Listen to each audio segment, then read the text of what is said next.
Meron tayo dito, toilet and bath. May pedestal sink tayo dyan. May ventilation rin toilet sa gitna. Kulang na lang dito is yung shower enclosure natin. So, medyo tight dito, lalo na if maglalagay ka ng shower enclosure, which is typical dito sa Sampaloc dahil medyo limited lang yung lot area natin. So, I think perfect dito if maglalagay ka na lang dito ng shower curtain dito para maski matamaan mo, hindi solid yung tatamaan ng siko natin. Okay? So, yung mga pinturin natin dito is made of plastic. Okay?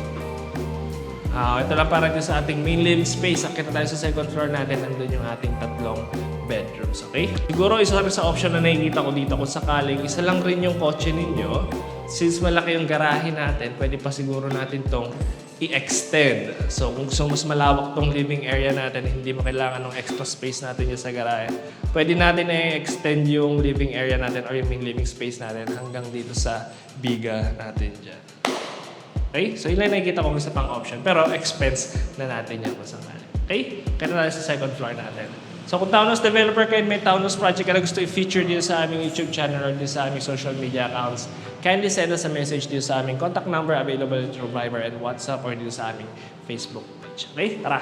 Okay, so pag-akit mo dito sa second floor natin, meron ditong 4 na pinto. Ito yung hallway nitong second floor natin. May 2 pinto dito. Ito muna tayo sa bedroom number 1. Ito yung nasa tabi ng staircase natin.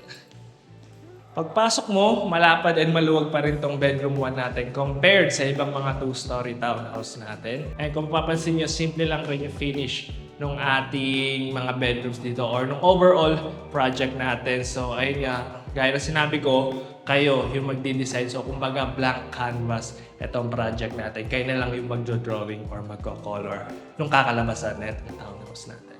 So, kung hinahanap nyo yung cabinet, nandito yung built-in wardrobe natin sa part na to. Ayan, marami na rin yan. Almost floor to ceiling na lang. Pero at least okay yan. May space ka pa sa ibabaw para sa mga maleta ninyo. Magdidepende sa inyo kung saan yung orientation ng kama natin. So, pwede dito sa part na to. Pwede rin dyan and dito. So, possible pa rin kahit saan yung direction ng paa ninyo dahil malapad yung bawat corner na itong bedroom na to. Okay? So, may tray ceiling design tayo dito sa ceiling natin. Pero again, kung gusto nyo maglagay ng cove lights, pwede pa rin yan. Isa sa nagandaan ako dito is yung lapad ng ating sliding window sa part na to, which opens up sa ating air well. So, kung gusto pa maglagay ng medyo additional na fence pa dyan sa bakod natin dyan, pwede pa rin yan. And may provision tayo for our window type na AC unit.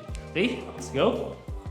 Balik tayo dito sa hallway natin para sa ating bedroom number 2. Itong bedroom number 2 natin is yung nasa gitna ng bedroom 1 and ng master bedroom natin. Again, yung pinaka-design nito is minaximize yung space ng bawat bedroom. So, bawat floor, isa lang yung toilet and bath natin. Para at least mas malaki pa rin yung mga sizes ng mga bedrooms natin. Ito, perfect to if maglalagay ka dito ng bunk bed. Pero maski normal na bed naman dito, sa dulong part na to, kaya-kaya pa rin i-accommodate ng space na itong bedroom na to. Dito yung ating built-in wardrobe. Taas na rin yan. Mataas lang yung ceiling natin, pero kung tutuusin floor to ceiling na to, kung merong cove lights yan or doon sa mga ibang townhouse natin, yung ganito kataas, floor to ceiling na yan. Pwede mo itong gawin loft bed design, sabay sa baba yung workstation natin. Wala tayo ditong butas para sa ating window type na AC unit, pero yung pinaka-design nito is para sa split type na AC unit, which is sa kisa may dadaan yung pinaka-copper tubes natin. Ayan, dito na rin yung saksakan natin dyan. So ito lang para dito sa second floor natin. Pwede ito maging guest bedroom, office room, study room, or maging normal na bedroom number 2 natin. Okay, sa tabi naman nito is yung ating toilet and bath. So, common toilet and bath lang tayo sa 3 bedrooms. Okay, so may pedestal sink tayo dito, may toilet dito sa gitna, and shower area dito sa dulong part. Maganda dito is meron na rin siyang exhaust fan dahil wala siyang source of ventilation. Sa dulong part ng video natin, maglalagay ako ng mga naging finish ng mga ganitong design na bedroom. Okay, tara! So ito na yung master bedroom natin. Malaki and malapad. Maski king size bed and maglagay ka pa ng sitting area dito sa part na to, pwede na rin yan. Hindi ganun kaliwalas and hindi ganun ka-harsh yung pasok ng liwanag dahil ayan, tinted or medyo smoke yung mga windows natin dito sa part na to.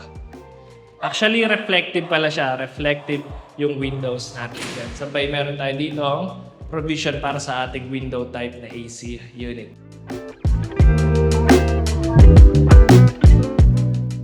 Dito naman yung ating built-in wardrobe sa part na to. Ayan. So kung gusto mo pang i-extend or lakihan, pwede ka pa magdagdag dito or pwede rin lagyan to ng vanity table if ever. Okay, so yun lang para dito sa ating house tour video. If nagustuhan mo tong house tour video natin at gusto mo mag-schedule ng viewing, you can send us a message dito sa aming contact number. Diyan, available yan through Viber and WhatsApp or dito sa aming Facebook page at Townhouse Central. Again, my name is Angelo Ragudo from Townhouse Central. That's it for today. See you at the next Townhouse. Bye-bye.